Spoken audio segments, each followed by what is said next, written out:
안녕하세요. 구속의 경륜 115번째 시간입니다.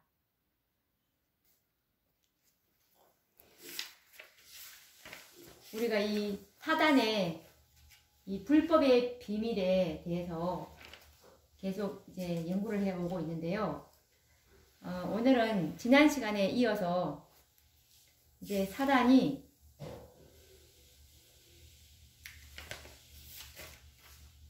이 역사가 이제 이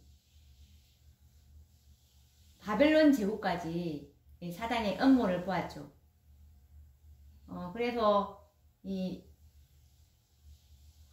사단은 고대 바벨론을 통해서 이제 자기가 미처 이루지 못한 일들을 이제 성취하기 위해서 최후의 이제 그 순간을 위해서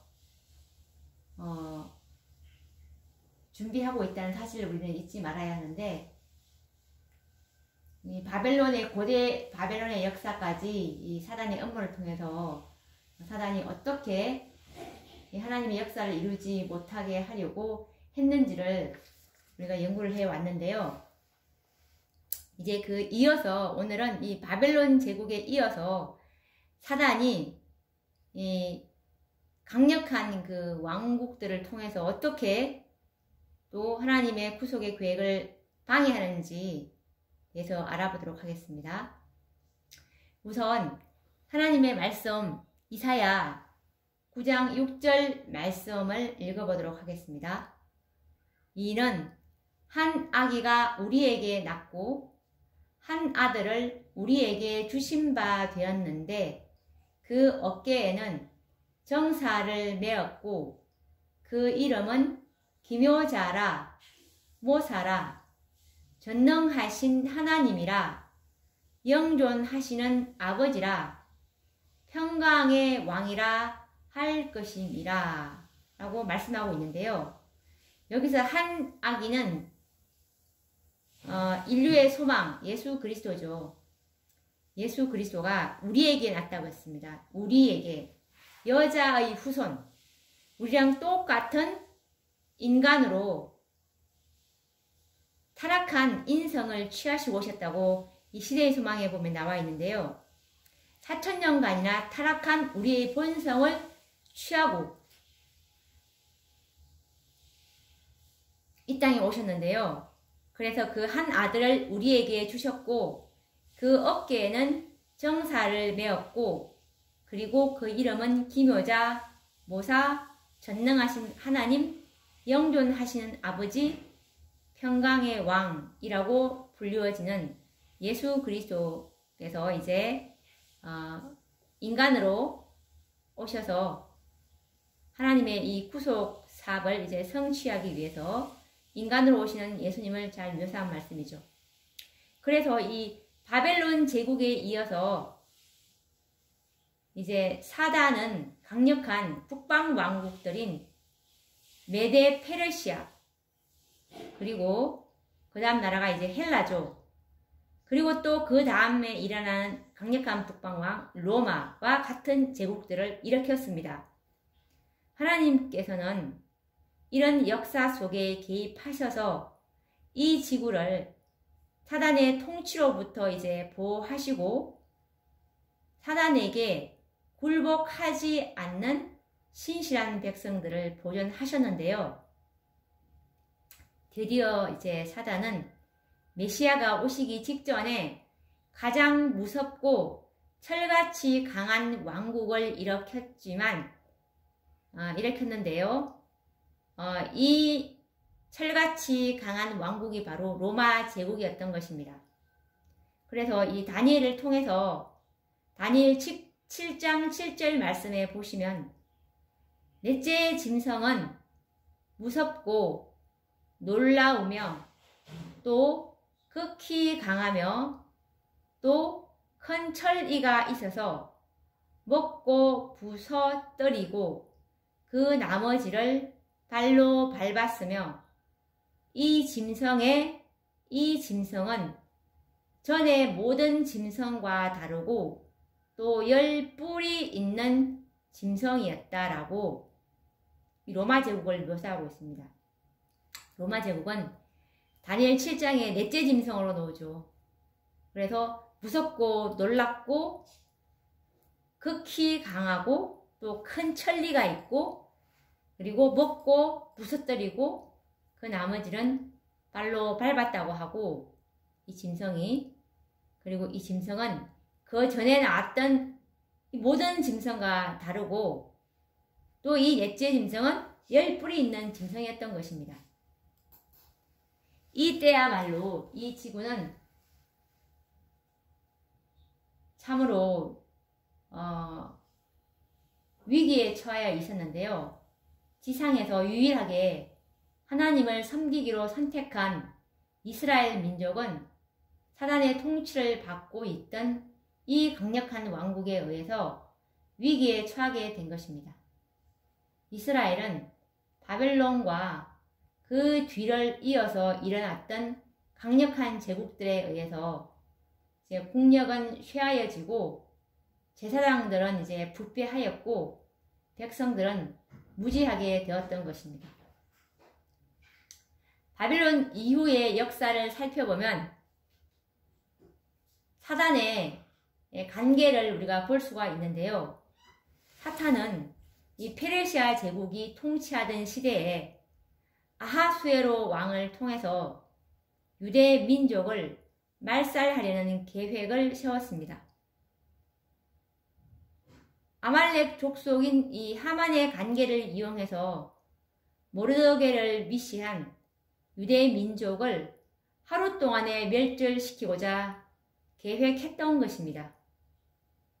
이 계획은 거의 이제 성공적인 것 같았지만 사단의 통치를 거절하는 한 여인인 에스더죠. 에스더가 에스더서 4장 16절에 보시면 죽으면 죽으리이다 라는 이 믿음을 가진 한 여인에 의해서 이제 좌절되고 마는데요. 이 역사는 미국에 또 다시 재현될 것입니다. 그 뒤를 이어서 이제 일어난 헬라의 통치는 이스라엘 백성을 거의 이제 초토화시켜 버렸는데요. 하나님의 성소는 짓밟혔고 하나님의 말씀은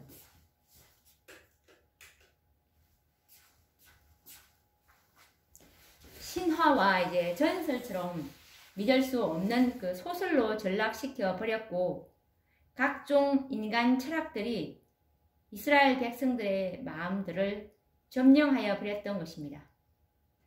뿐만 아니라 헬라가 분열된 이후에는 이스라엘을 중심으로 이 남방왕과 북방왕으로 갈라져서 서로 싸우게 하면서 이스라엘을 무수히 짓밟았던 것입니다. 이런 가운데 이스라엘의 국력은 극도로 쇠하여지고 백성들의 정신은 헬라의 부속이 되어서 하나님을 아는 지식은 모두 왜곡되었고 참된 진리를 가진 자는 거의 찾아볼 수가 없었습니다. 지상에서 유일하게 하나님을 섬기려고 선택하였던 그 이스라엘 백성들이 모두가 다 사단의 기만에 의해서 하나님이 아닌 사단을 섬기는 자들이 되어 있었던 것입니다. 사단이 어찌 이 기회를 놓치려고 하겠습니까? 이때를 위해서 이제 지상에서 가장 무서운 나라를 일으킨 것입니다. 그 나라가 바로 넷째 짐승, 다니엘서 7장에 나오는 넷째 짐승인 로마 제국이었던 것이죠. 다니엘 7장 19절에 넷째 짐승은 모든 짐승과 달라서 심히 무섭고 그 이는 철이요 그 발톱은 노시며 먹고 부서뜨리고 나머지는 발로 밟았으며 라고 묘사되어 있습니다. 쇠약할 대로 쇠약해진 이스라엘이 강력하고 무서운 철 이빨을 가진 로마 제국의 힘을 어떻게 저항할 것이며 하나님을 아는 지식을 잃어버린 백성들이 어떻게 로마 제국의 위협과 핍박을 견딜 수가 있겠습니까? 이 지구의 운명은 이처럼 경각에 달려 있었던 것입니다. 이제 이 지구는 거의 사단의 수중에 들어가려는 위기의 순간이 온 것입니다. 왜냐하면 그때 모든 인류가 사단을 섬기기로 선택할 순간이 왔기 때문이죠. 바로 이 위기의 때에 하나님께서는 하나님의 아들, 당신의 아들을 이 땅에 보내시게 됩니다. 이 지구를 사수하기 위해서는 단 한 사람만이라도 사단의 통치를 반대하는 영혼이 있어야 하였던 것입니다. 한 번도 사단에게 종노릇한 적이 없고 그리고 사단과 싸워서 완전한 승리를 거둔 사람이 요구되었던 것입니다. 그러나 그런 사람은 세상에 없었습니다. 로마서 3장 10절 23절을 보시면 의인은 없나니 하나도 없으며 그리고 모든 사람이 죄를 범하였음에 하나님의 영광에 이르지 못하더니 라는 말씀이 있죠. 그리고 로마서 5장 12절에 보시면 모든 사람이 죄를 지었으므로 사망이 모든 사람에게 이르렀느니라 라고 기록하고 있습니다. 한 번도 마귀에게 종노릇한 적이 없는 사람이라야 하나님께서는 사단으로부터 이 지구의 통치권을 돌려받아서 사람에게 유산으로 물려줄 수 있을 것이었습니다. 그래서 그리스도께서는 이 지구에서 사단의 통치를 거절하는 단 한 사람이 되시기 위하여 오셨던 것입니다. 예수님께서는 이 지구에서 사단의 통치를 반대하는 한 사람이 되기 위해서 혈혈단신으로 인간이 되어서 이 땅에 오신 것입니다. 그래서 이제 그렇기 때문에 이제 그분은 반드시 인간이 되셔야 했던 것입니다. 인간이 아니면 지구의 통치권을 가질 자격이 없을 것이기 때문입니다. 예수님이 반드시 인간이 되셔서 오셔야만 하는 그 말씀이 히브리서 12장 14절에서 15절 말씀에 있는데요. 읽어보도록 하겠습니다. 자녀들은 혈육에 함께 속하였음에 그도 또한 한 모양으로 혈육에 함께 속하심은 사망으로 말미암아 사망의 세력을 잡은 자 곧 마귀를 없이 하시며 또 죽기를 무서워함으로 일생에 매여 종 노릇하는 모든 자들을 놓아주려 하심이니. 그리고 히브리서 2장 17절 말씀은 그러므로 저가 범사에 형제들과 같이 되심이 마땅하도다. 이는 하나님의 일에 자비하고 충성된 대제사장이 되어 백성의 죄를 구속하려 하심이라 라고 기록하고 있습니다. 이 말씀을 보시면 자녀들은 혈육에 함께 속하였고 그리고 그도 또한, 여기서 그는 예수님입니다. 예수님도 그도 또한 한 모양으로 혈육에 함께 속하심은, 예수님도 똑같은 우리랑 똑같은 혈육, 인간이란 뜻입니다. 예수님도 마찬가지로 의인은 없나니 하나도 없으며 모든 사람이 죄를 범하였음에 하나님의 영광이 이르지 못하였더니 모든 사람이 죄를 지었으므로 사망이 모든 사람에게 이르렀느니라 말씀처럼 예수님도 우리랑 똑같은 조상들의 죄된 본성을 그분께서 유전을 통해서 마태복음에 보시면 예수님의 족보를 통해서 보시면 그 예수님의 계보를 다 보시면 뭐 다윗이라든지 다 우리가 다 아시지만 그 족보들이 다 정말 우리랑 똑같은 그런 타락한 인간이었습니다.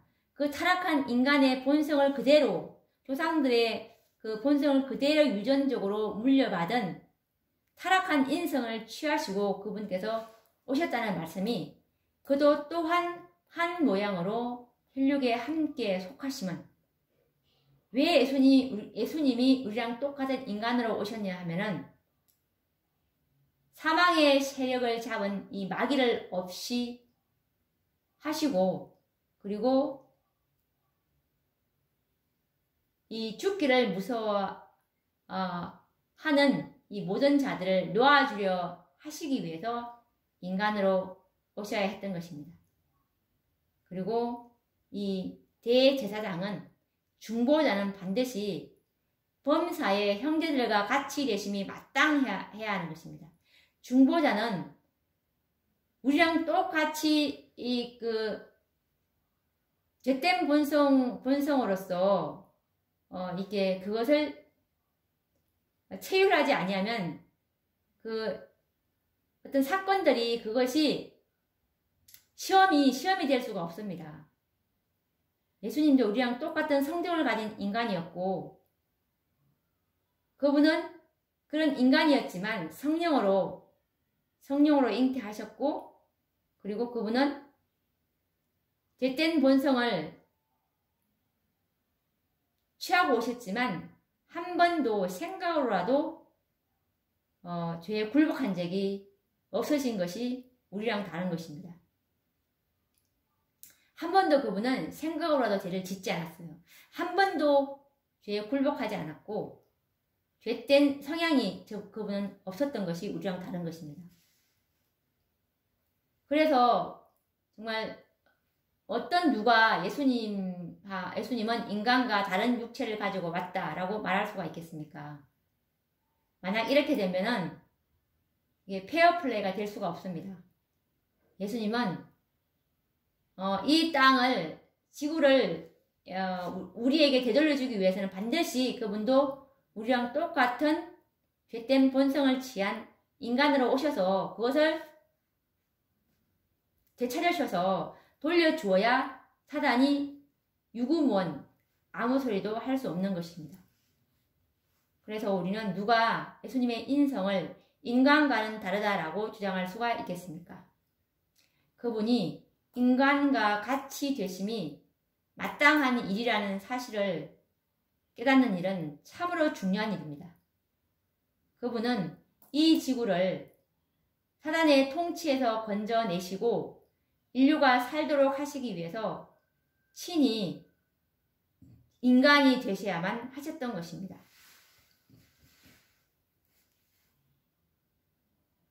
가래법은 기별 1권 268페이지를 보시면 이것에 관련된 말씀이 있는데요. 둘째 아담이신 그리스도께서 사단과 대결하시기 위해서 혈혈단신으로 엄침한 광야로 들어가신 것은 얼마나 놀라운 대조인가. 타락한 이래로 그리스도께서 이 지상에 나타나신 그 때까지 인류는 점점 그 몸집과 체력에 있어서 쇠퇴하였으며 도덕적 가치의 저울이 점점 밑으로 기울어지게 되었다. 타락한 인류를 향상시키기 위하여 그리스도께서는 인류가 처하여 있던 그 위치에 이르러야만 하였다. 주님께서는 인성을 쓰셨으며 인간의 유약성과 타락한 상태를 취하셨다. 죄를 알지 못하시는 주님께서 우리를 위하여 죄가 되셨다. 인간적인 비애의 가장 깊은 맛을 맛보시기 위하여 당신 스스로 굴욕을 당하심으로 인간에게 이를 자격을 얻으셨고 인간을 죄 가운데 빠지게 한 타락의 상태에서 건질 수 있게 되셨다라는 말씀에서 예수님은 여기서 보셨다시피 예수님은 인성을 쓰셨으며 인간의 유약성과 타락한 상태를 취하셨다라고 말씀하고 계십니다. 타락한 상태를 취하셨다. 예수님이 참으로 우리와 똑같은 이 타락한 본성을 취하고 오셨는지 이것에 대해서 또 다른 증언의 말씀을 한번 찾아 읽어보도록 하겠습니다. 시대의 소망 49페이지에 있는 말씀인데요. 아담이 에덴에서 죄를 짓지 않았을 때라도 하나님의 아들이 인성을 취하는 것은 거의 무한한 굴욕이 되었을 것이다. 이 말씀 다 아시죠? 예수님이 아담이 죄짓기 이전에 인간으로 오시는 것도 아주 굴욕스러운 일이었던 것이다 라고 했고 그 다음에 어떤 말이냐면 그런데 예수께서는 인류가 4,000년간의 죄로 말미암아 연약하여진 때에 인성을 취하셨다. 그러니까 예수님이 죄 짓기 이전에 그 하나님께서 인간으로 오시는 것도 너무나 굴욕적인 일이었지만 더 굴욕적인 것은 인류가 4,000년간의 죄로 말미암아 연약하여진 때 그 인성을 취하셨다는 것입니다. 그분은 아담의 모든 자녀들과 같이 위대한 유전의 법칙이 끼쳐온 결과를 받아들이셨다. 이러한 결과가 어떠했는지는 그분의 육신의 조상들의 역사 가운데 드러나 있다. 그분은 이러한 유전을 지니고 우리의 슬픔과 시험을 공유하시며 우리에게 죄 없는 생애의 모본을 주기 위하여 오셨다. 라는 말씀처럼 예수님은 유전 법칙의 결과를 그대로 받아들이셨던 것처럼 그 육신의 조상들이 죄를 가지고 계속 그 죄가 이렇게 더 가중이 되었겠죠. 4,000년 동안이나. 그걸 다 예수님께서는 그대로 몸으로 받아서 나오셨다는 것입니다. 참으로 예수님은 우리랑 똑같은 죄된 본성을 취하셨다는 것을 우리가 확실히 알 수 있겠고요. 왜냐하면 이 예수님의 인성에 대해서 많은 그 의견들이 분분한데요. 이것은 우리가 인간의 말을 들을 것이 아니라 이 성경과 정언에서는 어떻게 말씀하고 있나라고 우리가 이것을 우리의 믿음의 기초로 삼아야 됩니다. 그렇게 될 때 예수님은 참으로 우리 모본이기 때문에 우리도 예수님처럼 예수님도 타락한 인성을 취하셨지만 생각으로라도 죄를 짓지 않았던 것처럼 우리 또한 그렇게 할 수 있다는 모본을 주님께서 남기고 하셨던 것이죠.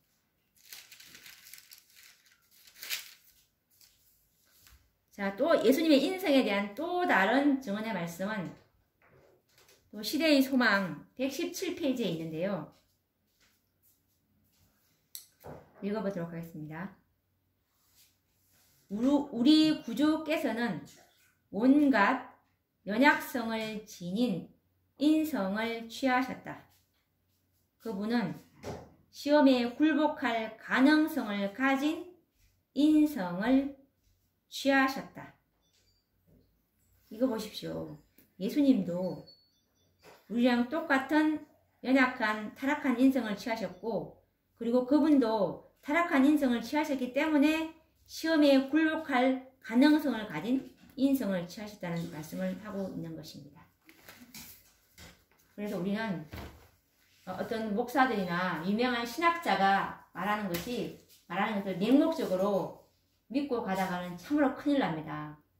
우리가 그분의 말씀들을 율법과 증거의 말씀으로 반드시 우리가 확인을 하고 우리 믿음의 기초를 세워야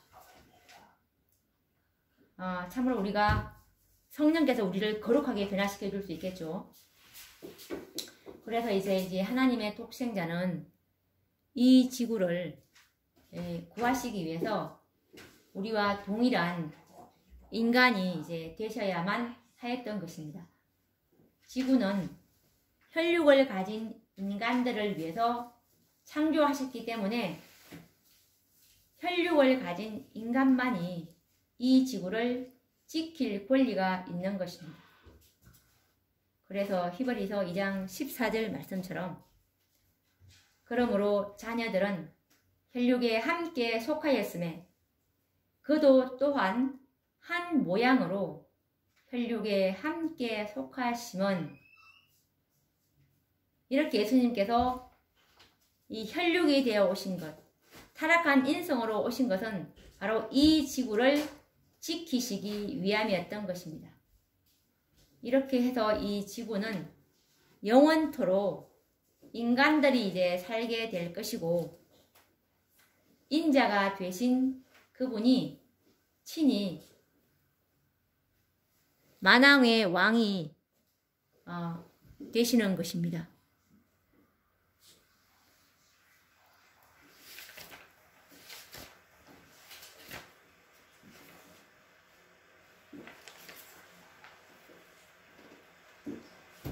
요한 1서 3장 1절 말씀에 보시면, 보라, 아버지께서 어떠한 사랑을 우리에게 주사라고 말씀에 기록되어 있는데, 이 땅에서 이 그리스도의 생애와 죽으심은 하나님이 사랑이심을 이제 증거하였고, 그분의 품성을 아버지 하나님의 품성을 이제 옹호하는 생애를 예수님께서는 사셨습니다. 모든 인류는 이제 하나님의 사랑을 보았습니다. 그래서 그 누가 이제 하나님의 사랑을 의심할 것입니까? 저 갈바리 언덕 위에 세워졌던 그 십자가는 하나님의 사랑을 보여주는 증거가 될 것이었습니다. 뿐만 아니라 그리스도께서는 순결하신 온 생애를 통해서 사단의 기만을 드러내셨고, 마침내 십자가에서 희생당하심으로 사단의 정체는 숨김없이 이제 폭로되고 말았습니다. 죄의 흔적도 찾을 수 없었고, 고결한 생애를 사셨던 인자로 오신 이 하나님의 아들을 십자가에 못 박는 참으로 잔인한 붉은 짐승, 붉은 용인, 사단의 모습을 한번 생각해 보세요. 사단의 저주를 받은 인간들이 거룩하신 분의 얼굴에 침을 뱉고 채찍질을 할 때 그분의 입술에서는 어떤 말이 흘러나왔습니까? 아버지여, 저희를 사하여 주옵소서. 자기의 하는 것을 알지 못함이니이다 라는 기도가 흘러나왔죠. 이때 사단은 더욱더 악랄하게 내가 하나님의 아들이거든 십자가에서 내려오라. 네가 인생을 위해서 죽는다 할지라도 너를 믿는 자는 하나도 없을 거야 라고 이렇게 조소하였습니다. 그분이 그처럼 사랑했던 이스라엘 백성들은 뭐라고 외쳤나요? 저를 십자가에 못 박게 하소서, 십자가에 못 박게 하소서라고 외쳤죠. 하나님을 알지 못하였던 로마 병정들, 이방인들은 그분의 손과 발에 못을 박았습니다. 그때에 사랑하던 제자들은 무엇을 하고 있었습니까? 한 제자는 예수님을 은 30냥에 팔았고, 그리고 또 한 제자인 베드로는 예수님을 저주하고 부인하였습니다. 그리고 다른 모든 제자들은 도망가고 말았죠. 십자가 밑에서 지켜본 그 제자는 우리가 요한만이 그 십자가 아래에 있었던 것을 우리가 기억하고 있는데, 이사야 53장 1절과 3절 말씀을 보시면 누가 믿었느뇨? 여호와의 팔이 네게 나타났느뇨? 그는 멸시를 받아서 사람에게 실어버린 바 되었으며 간고를 많이 겪었으며 질고를 아는 자라.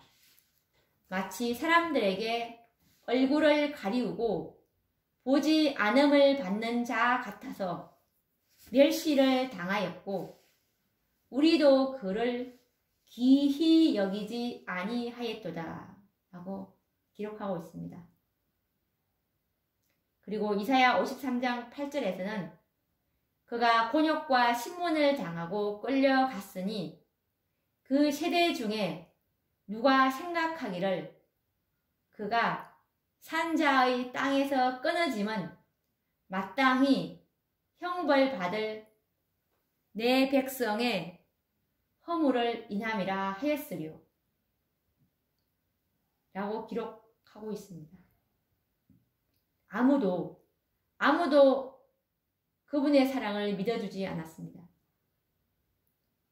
그때 그분의 이 절망감은 얼마나 크셨을까요? 마태복음 27장 46절에 보시면 예수께서 크게 소리 질러 가라사대 엘리 엘리 라마 사박다니 하시니 이는 곧 나의 하나님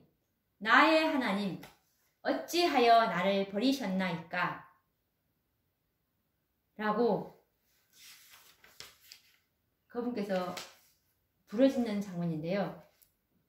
드디어 그분의 입술에서는 이와 같은 절규의 부르짖음이 터져 나왔던 것입니다. 그러나 이 순간 그분의 귀에는 한 영혼의 부르짖음을 들을 수가 있었습니다. 누가복음 23장 42절 말씀해 보시면 예수여 당신의 나라에 임하실 때 나를 생각하소서 라고 오른편에서 들리는 이 한 영혼의 간절한 음성이 그분에게는 얼마나 위안이 되었겠습니까? 드디어 한 영혼이 하나님의 사랑을 믿고 영접한 것입니다.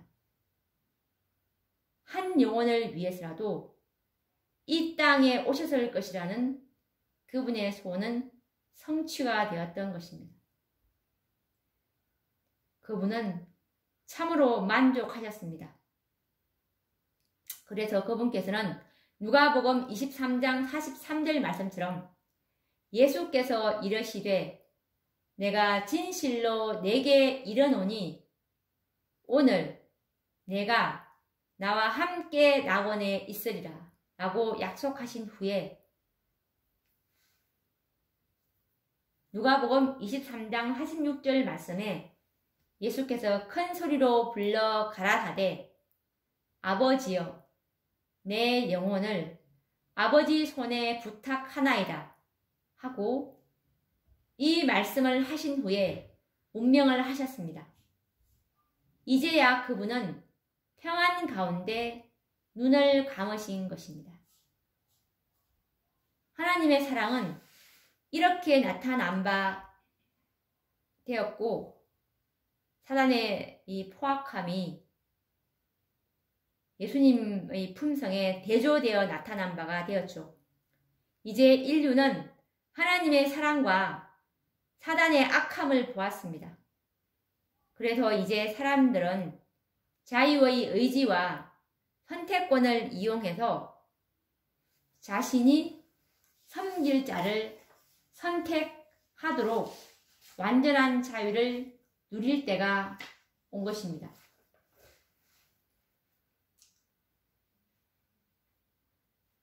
여호수아 24장 14절에서 15절 말씀에 보시면 그러므로 이제는 여호와를 경외하며 성실과 진정으로 그를 섬길 것이라.